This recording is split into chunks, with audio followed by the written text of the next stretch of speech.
Hello there, everyone, and welcome back to Russia in Context. For those of you who are new to the channel or recently joined, and after the sort of surprise success of that last video I put out, I would imagine that there are quite a few of you. Let me just quickly explain what I'm about to do in this video. So every week or so, I try to recap the biggest, most important news stories that have gone down here on the domestic front in Russia. Now, how do I choose those stories? Well, it largely has to do with the news stories that garnered the most discussion or just had the most attention paid to them, or in some situations, the ones which I feel are the most important or the most interesting from time to time. For reference, if anybody has any questions, I pull most of my information from Telegram, and the channel that I use most extensively would be the channel Brief. If you have any doubts as to the veracity of what I'm saying, or if you doubt that maybe a story is as important or was as discussed as I am discussing, then I'll put a link down in the description below, and you can check out the Telegram channel yourself. Over the last week, I'm sure there are only about 2,000 or 3,000 news. It's not tweets on Telegram, I don't know, news bubbles. So if you're wanting to wade through 3,000 Telegram messages in Russian, then be my guest. So now I've also seen people comment on these segments in the past of, well, the news is kind of negative, you're being kind of negative.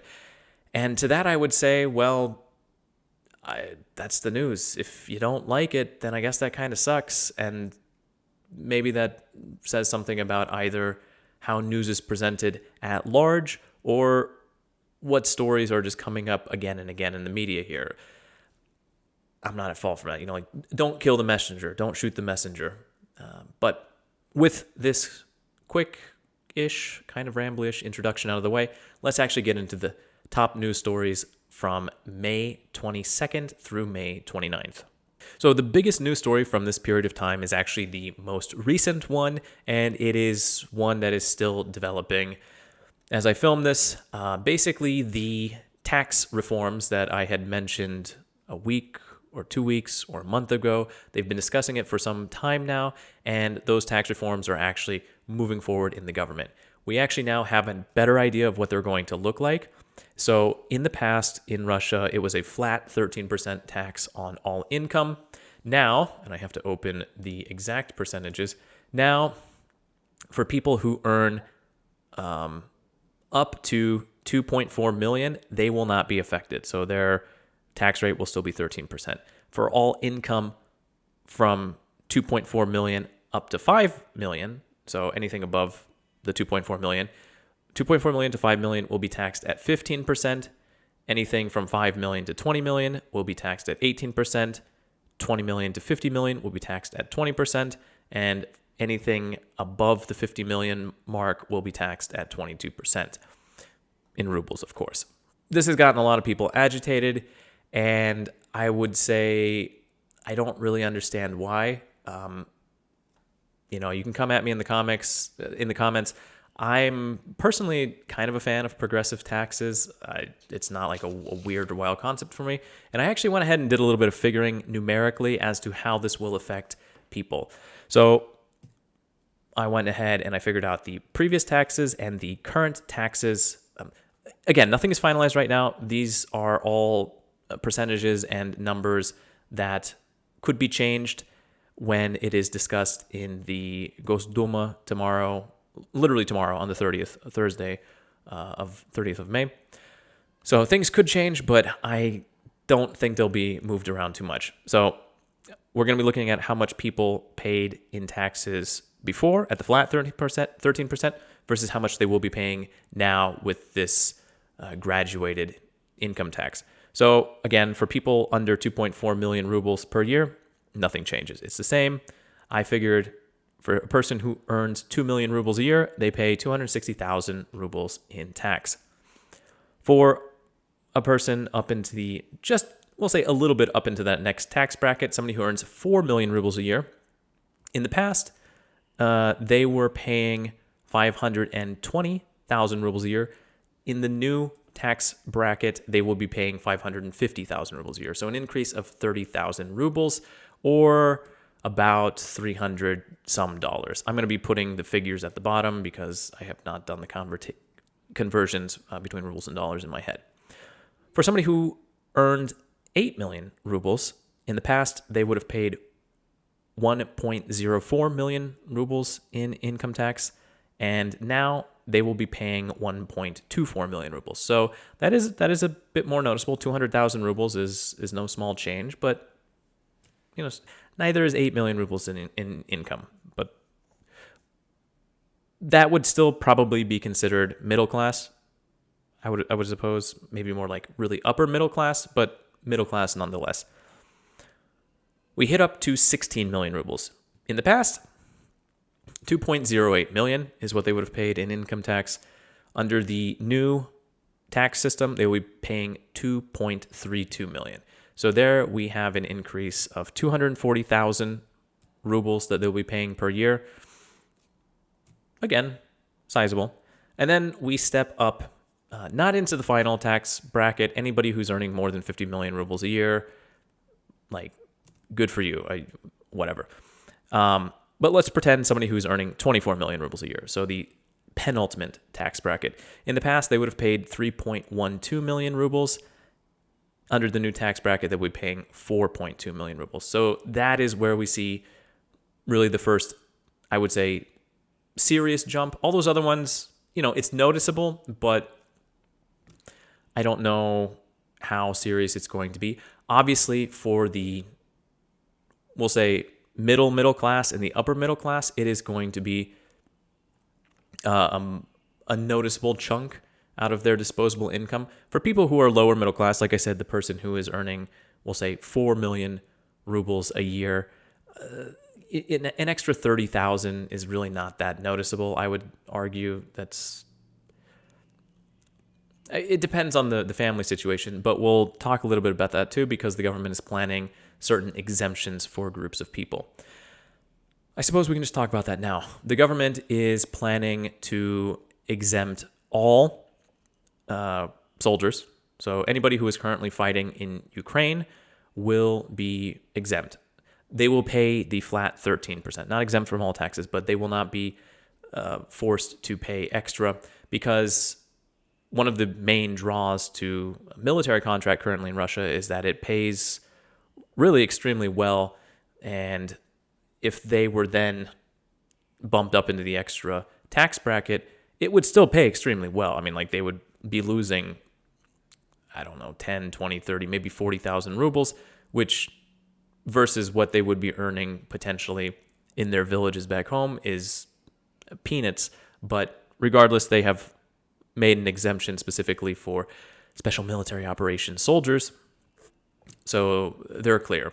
The other group that will be clear are for families which have 2 or more children. They will be paying a 6% flat tax as well, although it's a little unclear how exactly that's going to work, because they're going to pay regular tax, they're going to pay it, and then they're going to get like a cash back. That whole system hasn't been fully explained. So again, this is in development as I speak. We'll know a little bit more about this next week, and as these details become more finalized, I will share them with you as well. As I said, though, a lot of people were really worked up about this, and it's really not going to affect most people. And even a lot of the people that it does affect, like the 4 million rubles per year category, it's not going to affect them in such a drastic way as people are making it out to be. There is, however, another change that probably will be affecting people, and I haven't seen much talk about it. That factor would be taxes on businesses. Now, I don't have specific numbers in front of me right now because this is a little bit more muddled, and I think this is where a lot of the discussion tomorrow and in the following days is going to occur. But from what I've seen, it looks like they are planning to increase tax on businesses by about 5%. And okay, fine, whatever. We'll ignore 5%, doesn't seem like very much. But ultimately, and I've talked to people who have their own businesses or work in businesses, that 5% is going to probably, by the time those goods reach the consumer, increase the overall prices of said goods by 10% or more, just because of how reselling works and things of that nature. So the income tax situation is more or less innocuous for most people. What people aren't really paying attention to as of now, but they should be, again, this is just my opinion, I'm not an economist, but from what I've seen and from what I've heard from people who aren't idiots in this regard, the tax on businesses will potentially increase the cost of consumer goods. And that right there is basically an additional tax on the populace that they're not really paying attention to. So a lot of people in general do support the changes to the tax system, and I can see why. Again, a graduated income tax is relatively popular in a lot of places, as long as people understand that it doesn't mean that you get taxed at the maximum thing, that it actually is like in segments, but whatever. But the problem is that the tax is on businesses. And I'm not trying to say like businesses shouldn't be taxed. That's not the case at all. But in the current situation here in Russia, and when we talk about economics a little bit later, you'll maybe understand a little bit better why an additional 10% on consumer goods would be just like a kick in the teeth, in my opinion. So we'll come back to economics in a little bit. I don't want to get us bogged down in it here in the beginning, although we kind of already have. But this is definitely a big and breaking story, and it is going to have everybody's attention.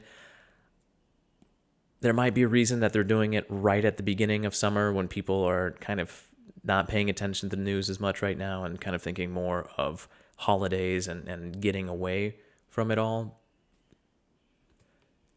Let's move along, though, to other news stories.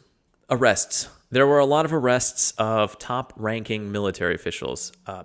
Two news videos ago, I mentioned the arrest of Timur Ivanov, one of Shoigu's second-in-command type guys.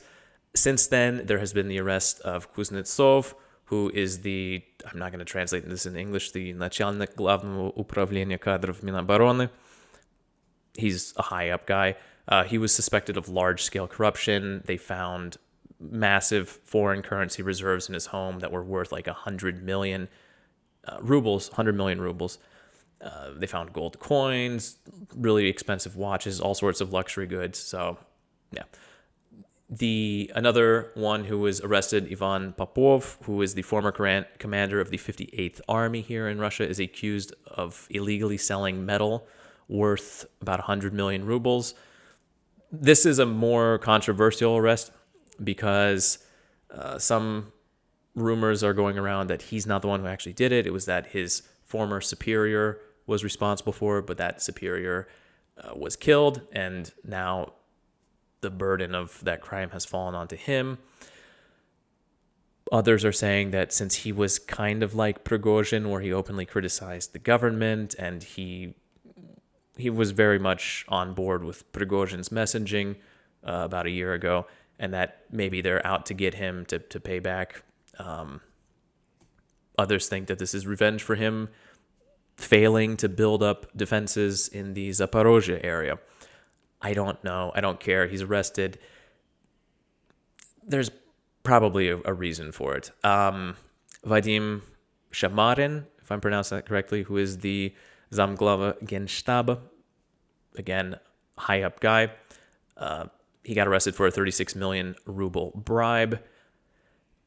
This guy was actually called out by a war correspondent, Moors, who was going on about how corrupt this guy was. And Moors actually took his own life earlier this year because he was kind of being criticized and ostracized, and people were not taking him seriously, his calls of corruption in the military. And it kind of seems like maybe he was onto something there. So the whole situation with that was a little unfortunate. Why all these arrests are happening now is anybody's guess. There are theories as to this is just house cleaning. Shoigu was switched over to the Soviet Безопасности, and maybe this is just them getting rid of some of that dead weight. Maybe it's different groups within the power structures within, Russia vying for power. Honestly, it's probably just the most simple explanation, which is that FSB, probably not Belousov to any degree since he just showed up on the job, but it probably is just a cleaning of house and trying to cut down on some of the corruption because, as we saw with the tax reform, the government needs money. And so they are trying to cut not just dead weight, but probably also certain figures who are not just compromised, but siphoning off perhaps a little bit more than the system can handle right now. I forgot to mention, how do you say his name? Verteletsky, who is another high-up military guy, but I'm going to be completely honest. If I tried to list off all of the bribery/corruption arrests and detentions from this last week, it would be like a 20-minute segment. There were, not just in the Ministry of Defense either, there were all sorts of arrests in the regional levels and all throughout other structures within the Russian government. There was also one connected to the penitentiary system, if I remember correctly. Just a day or two ago, the assistant to the governor of the Orlovskaya Oblast was also arrested for siphoning off funds from a bridge project. For the last few weeks, or the last few times I've done these news segments, I've mentioned how floods and drone attacks and the whole situation in Belgrade have become a media background noise that nobody really pays attention to, or if they do pay attention to it, it's for a split second, and then it's just like, oh, anyway. It's kind of become the same thing with these bribery and corruption scandals, where when the whole thing with Ivanov popped off, people sat up and they were paying attention. And then the next domino fell, and the next domino, and the next domino. And in a week, we've had 3 or 4 new ones. It's just not interesting anymore. As wild as that sounds, high-level government corruption and arrests and scandals, and it's just a shrug at this point in time. Now, one situation that is very serious and I'm very concerned about and is actually going to affect a lot of people here in Russia, strawberry season has been pushed, and I'm not even joking on this one. Strawberry season has been pushed back in the Moscow region for an unknown period of time due to the freeze that happened earlier. This is the second year in a row this has happened, but it's not just the Moscow Oblast.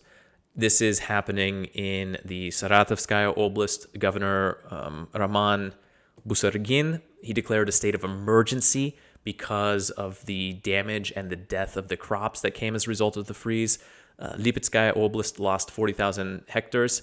The Minister of Agriculture, Oksana Lut, said that Russia is on track to export a record amount of grain, and then kind of walked back from that statement as the scale of this situation.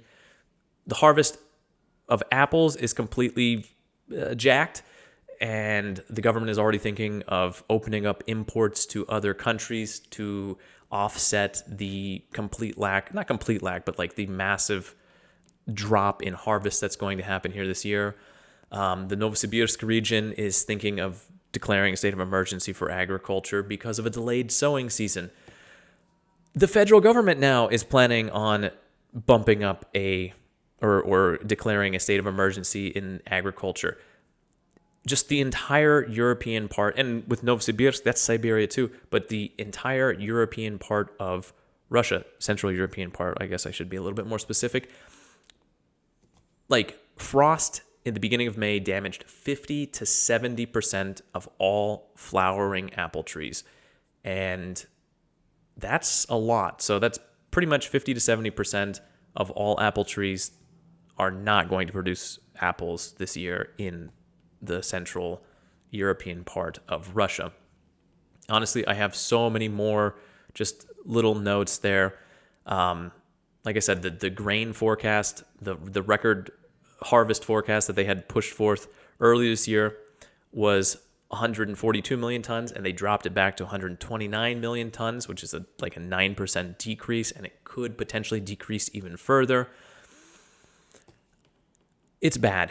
I mentioned a while back, I think 2 news segments ago, how the situation with all of that is likely to cause increases in price. They're already predicting that with cherries, they're going to be like 3 times more expensive than they were in the past. Strawberries, 2 to 3 times more expensive. So, again, is this a massive emergency? Or for farmers, yeah. For consumers, it's also not great, because increasing the price of fruits is that's just not good. Healthy foods and easy access to them is an important thing, and the agricultural sector getting hit with that here is not great. It's not great.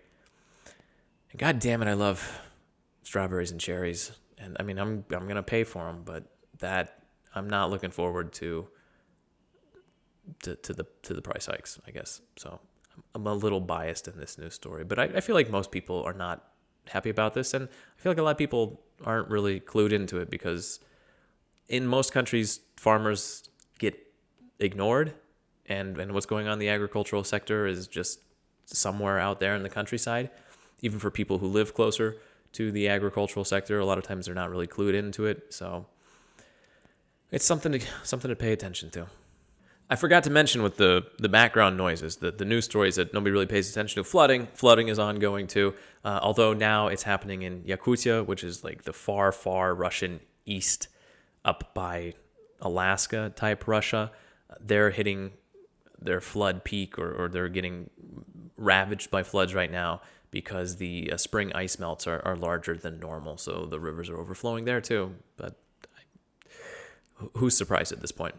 There are more and more IT specialists coming in Russia, or that are finishing education. They're appearing in Russia every single month, or I guess now every single year. But Russia still faces a dearth of mid to highly qualified specialists. So a lot of people are doing IT training, but they're not at the highly qualified level, and that is where the lack of specialists is most acutely felt at this point in time. So the IT sector here is definitely developing, but Russia is still lacking a lot of the highly trained specialists that it dearly needs right now. There's been a lot of chatter and whispering going on about a second wave of mobilization, although, again, for those of you who don't know, the mobilization never actually finished. It just like quieted down. The mobilization will not actually be finished until Putin signs another decree which cancels his earlier decree. I think that this chatter has come up on the back of the Ukrainian mobilization. At the same time, though, Belousov, the new Minister of Defense, he made mention of the need to rotate the soldiers, because they haven't been rotated since they've been mobilized, basically.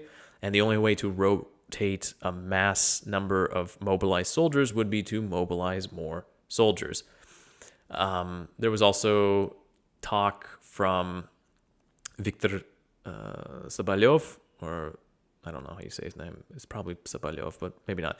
He's a deputy of Gosduma on the defense committee. He said that if Russia declares war, full mobilization will happen with no passes for fathers with many kids, though the focus would be on people who had recently obtained citizenship in Russia, especially those from Central Asia, even though they have many kids too. In fact, because Central Asian fathers who recently obtained Russian citizenship would be ineligible for mobilization, that is one of the that's one of the reasonings behind turning down a law in the Russian parliament that would have exempted fathers with many children from being mobilized.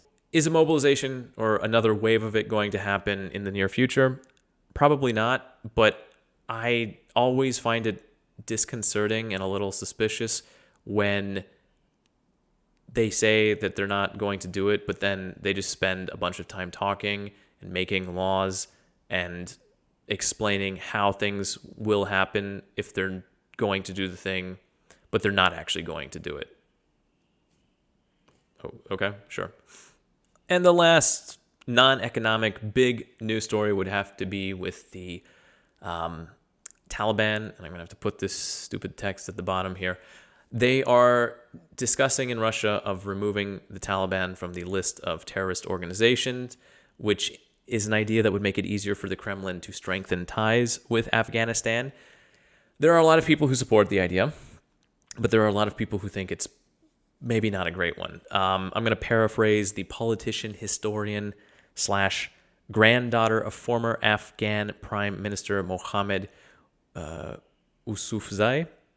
The woman is Daria Mitsina.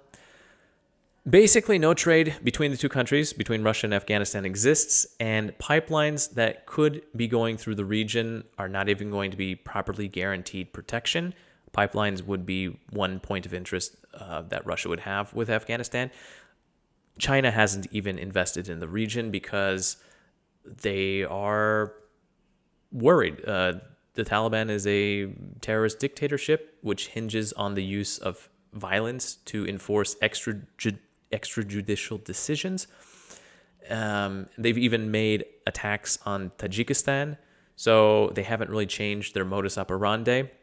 I'm not really sure what the Kremlin is hoping to get out of an open allegiance with the Taliban, although there is one thing that might come from it, and that is the Kremlin might be able to use that to show Central Asian countries that the Kremlin is in control of the Taliban or is able to exert influence over them and potentially also clamp down on other extremist groups in the Central Asian region, which would in turn possibly cause Central Asian countries like Kyrgyzstan and Tajikistan to really strengthen their ties or their allegiances to Moscow. We'll have to wait and see. It's still unclear if they're actually going to do it, although they've been discussing it for a while now, and the talk about it this last week took it up to another notch, where they were actually discussing how it would legally would be possible to remove them from the list. A bunch of short news stories, not connected to economics, that are just sort of whatever, take them as you will. These are the ones that I found interesting that aren't necessarily huge news stories, but yeah, I found interesting. I've mentioned elevators reaching the end of their service lifetimes here in Russia.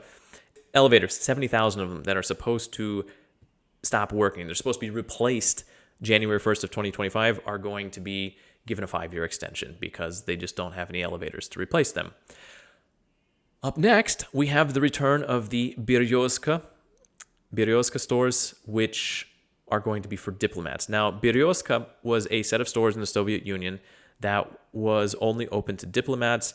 Basically, they featured really top-end goods that were unavailable to the rest of the public here in the Soviet Union. And the way it would work would be diplomats, Western diplomats who were stationed in Moscow, or Soviet diplomats who had come back from work abroad. They would come in with their foreign currencies and they would exchange, if I might be getting this slightly wrong, they would exchange the foreign currency for a check or a ticket type of thing, right? Not like Soviet currency. They would get like a little, it could only be spent in the store, and the exchange rates were horrible. But a lot of Western goods, in fact, pretty much the only Western goods that were available openly here in the Soviet Union were in the Berezka stores. So people would do all sorts of trading in order to get those Berezka tickets so that then they could buy really exotic Western goods.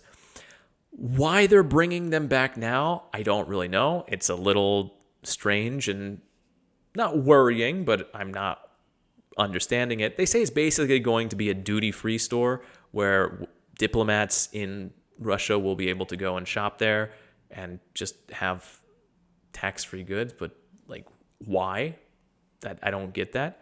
It is one of those developments though that has people questioning, like, is there going to be a deficit of Western goods that we're not? Are we preparing for another run around, another run back to that era of things here?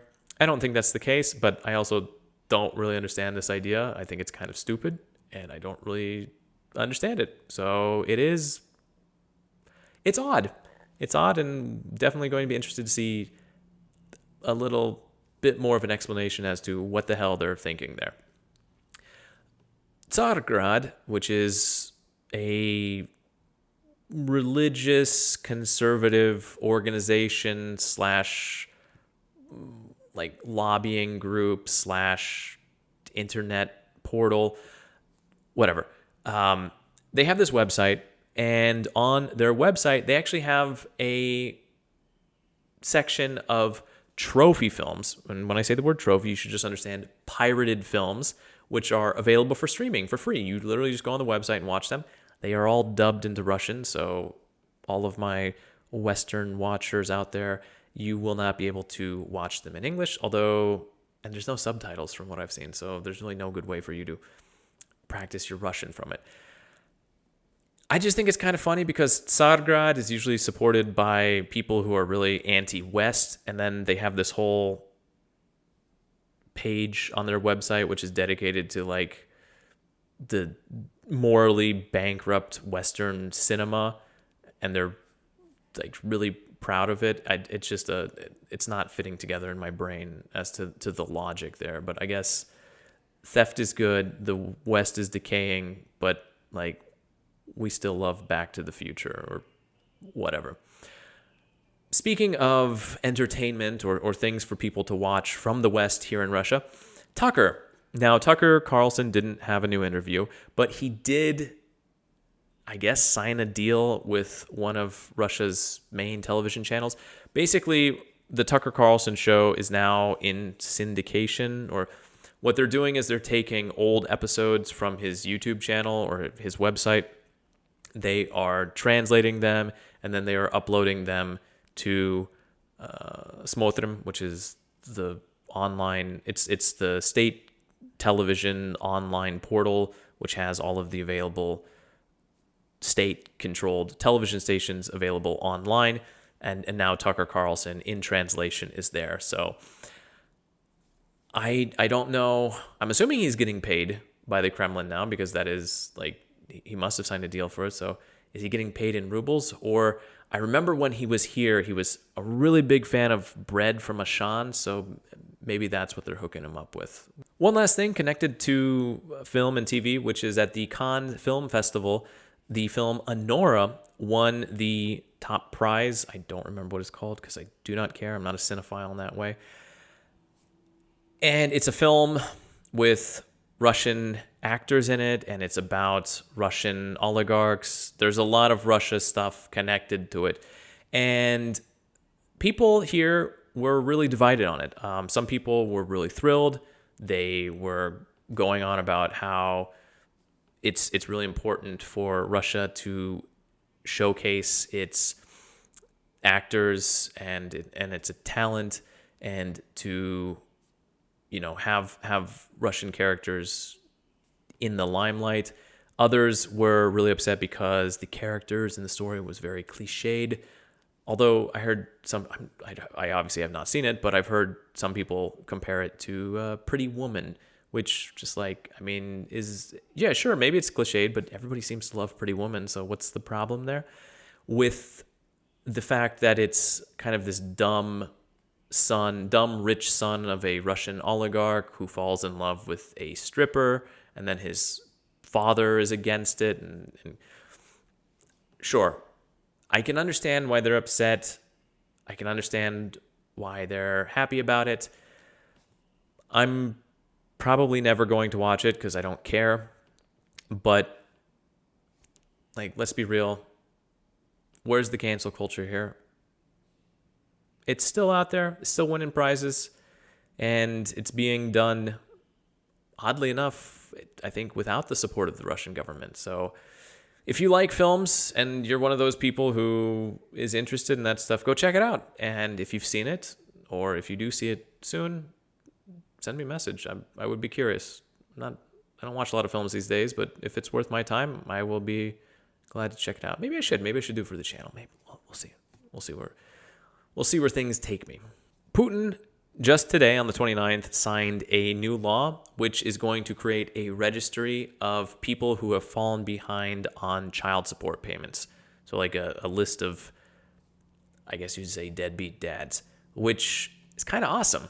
I like this concept. I'm sure there are downsides to it, but the fact that like it's almost a public shaming of people not taking care of their parental duties, kind of on board with that. Like I said, I'm sure there's downsides. I'm sure there's going to be problems with it, but it's not in and of itself a horrible idea. Might need some tweaking, but it's out there. It's in the wild. We'll see how it works. Probably not well, but we'll see how it works.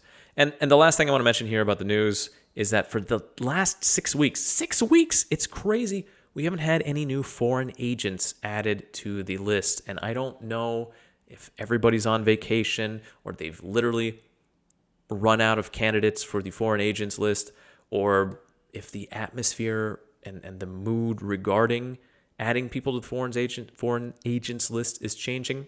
I don't know, but 6 weeks is a long time, and I have to point that out. Okay, so I'm going to hit economics now, and I feel like I'm getting kind of into the like 40-minute mark here or so. So I'm going to try to push through this as quickly as possible because I do not want to go over an hour. They are talking, again, rumors, probably going to happen, but the idea right now is that the key interest rate is going to bump up from 16 to 17%. It's going to increase the costs of loans. It's going to do a lot of stuff. The reasoning behind it is to slow down inflation by slowing down consumer spending, but they bumped it up in late July or August of last year from like 10%, and it's now at 16%, and it still hasn't effectively done anything. So bumping it up an extra 1% is, I don't think, really going to accomplish anything. And there's a quote from the Association of Russian Banks that says, quote, the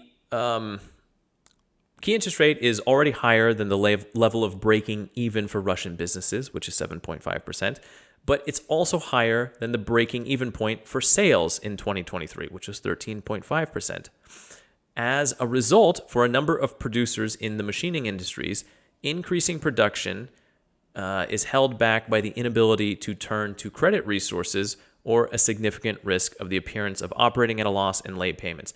Basically, the higher the interest rates, I probably did a bad job of translating that because I hate translating business jargon. Anyway, what it boils down to is this is putting a massive burden on the economy in not a good way. It is causing businesses and sales to run into the negative. I'm not going to say hemorrhaging money, but they're losing money because of it. Why is this not causing more problems in the Russian economy, though, is a question, because the Russian economy is functioning well. And that has to do with, because I got some more statistics here, so let me get them up here. Historically, 60 to 70% of investment in business here in Russia is done with personal finances or investors, not with banks. Part of the economy is functioning in niches that are supported by preferential loans given out by the government, or just straight up government payments, like agriculture, for example, which gets 600 to 650 billion rubles per year. Or there are also grants for small and medium businesses from the government. So the reason that the key interest rates being so high hasn't damaged the Russian economy as seriously as it could have is because the Russian economy is largely dependent on independent financing or the government. The banking sector doesn't play as large of a role in financing the growth of business as it does in other countries. We'll see what happens with the key interest rate. Like I said, it's not slowing down inflation. The index of consumer mood is basically at an all-time high. This is likely due to increased factory wages and a lot of lower income families, like poor, lower middle class families, who are now swimming in cash. We'll say, I mean, for them, they're swimming in cash. For if they have sons or fathers or whatnot, male relatives who went off to fight in the war, they're getting sizable payments every single month. And so that money is just flooding into the economy because they're spending it. And that is driving inflation. And that is also, I guess, pushing the key interest rates up. So just this fun little cycle. That's the big economic news for this week. If we look at some other stuff, like I said, the Russian economy is growing faster than it was last year. And honestly, the government was thinking it was going to actually slow down a little bit this year. But the reason it's increasing is because the number of people who are employed and the amount of money, as I mentioned before, right? Factory workers are earning more money. Contract soldiers are earning more money. And that is getting pumped back into the economy. Now, in the near future, we might have some issues because there aren't enough workers, and there's going to be, it could be good though. There's probably going to be competition for labor among businesses to sort of, first of all, have workers, but also to be more cost effective, especially under sanctions. So there's a number of things coming up. So the economy is doing well, but it's doing well because it's being supported by the government, which again, like, why didn't the Russian government pump more money into the economy? Especially, like, we can see sort of the poor and the lower middle class that would have been driving the economy 10 years ago. That would have been great, but I guess they figured it out now. Honestly, I've got a bunch of other little ones. Gazprom decided not to pay dividends for 2023, and that caused its stock prices to tumble. The reason they're probably not paying dividends is because after the record losses that they posted for last year, having to pay dividends on top of that would have potentially just, I'm not going to say bankrupted the company, but it would not have been good. Unemployment is at an all-time high. At an all-time low.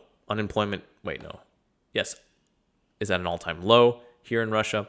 But that's, like, obviously it's a good thing, but it's also kind of a bad thing because they are lacking about 4 million workers currently. In fact, Vladimir Volokh, who is a member of the Social Council for the Ministry of Internal Affairs, said that, like, because of this, despite what people might think, migrants are still going to be coming into the country.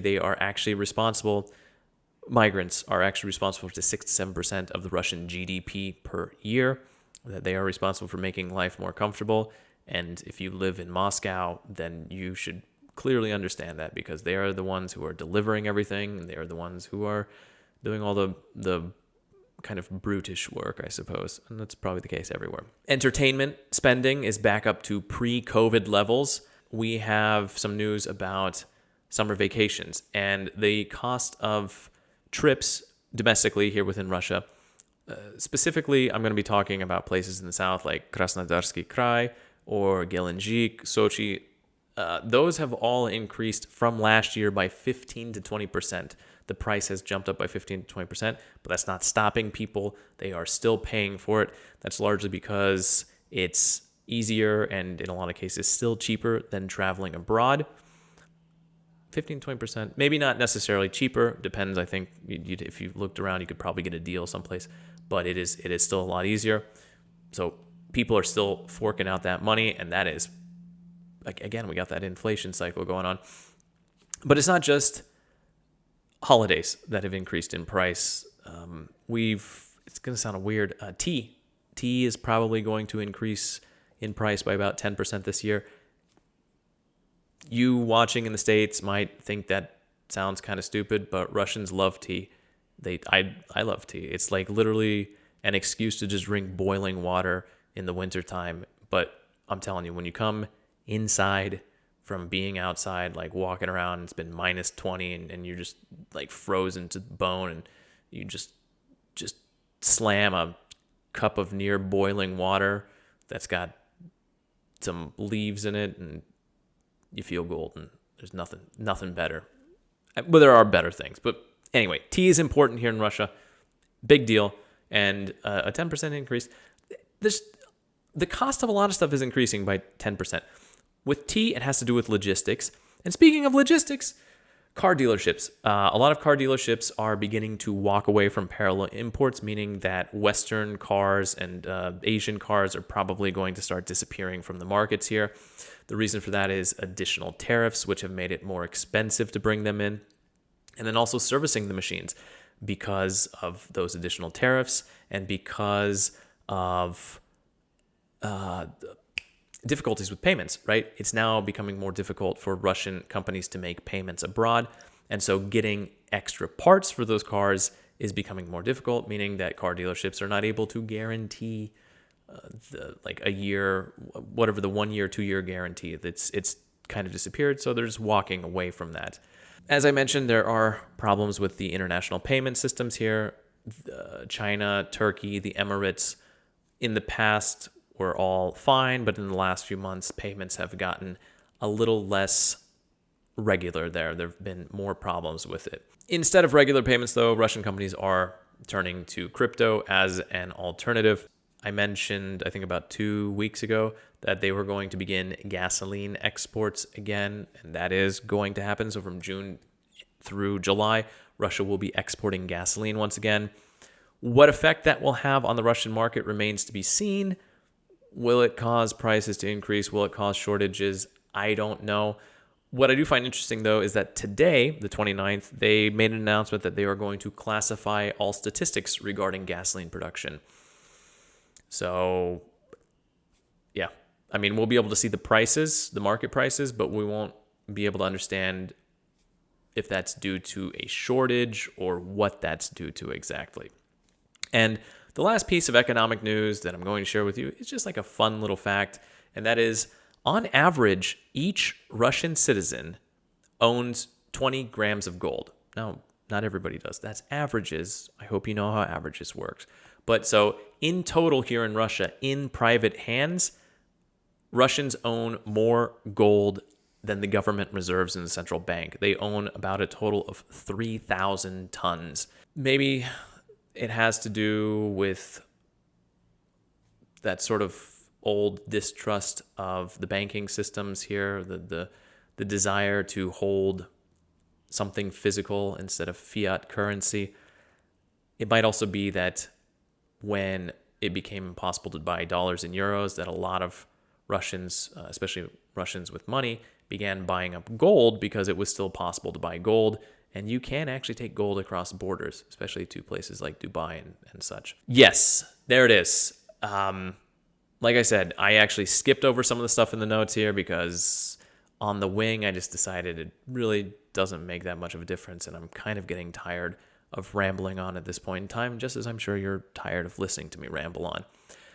If you sat through all of this, congratulations.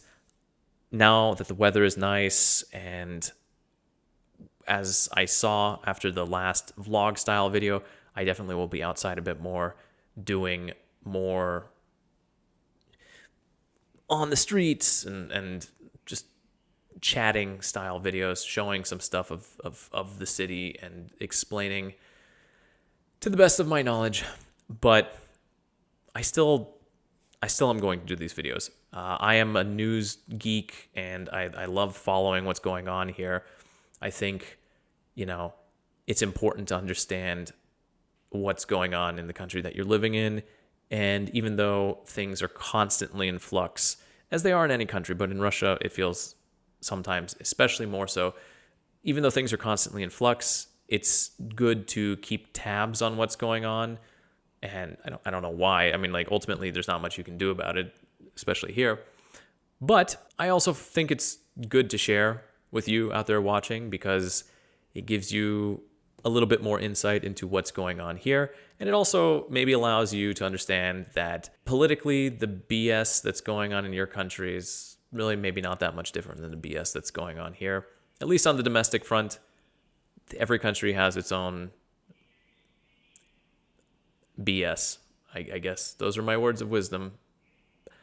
They're not very wise, and that's probably because it's kind of late and my brain is getting a little bit fried from looking into the camera and having one of those little circle lamps blasting my face. So I'm going to end it there. I hope you learned something new. If you did, leave a comment, leave a like. I'll be back soon enough with another video. Who knows about what? You never can tell. But this has been Russia in Context. Thanks for watching.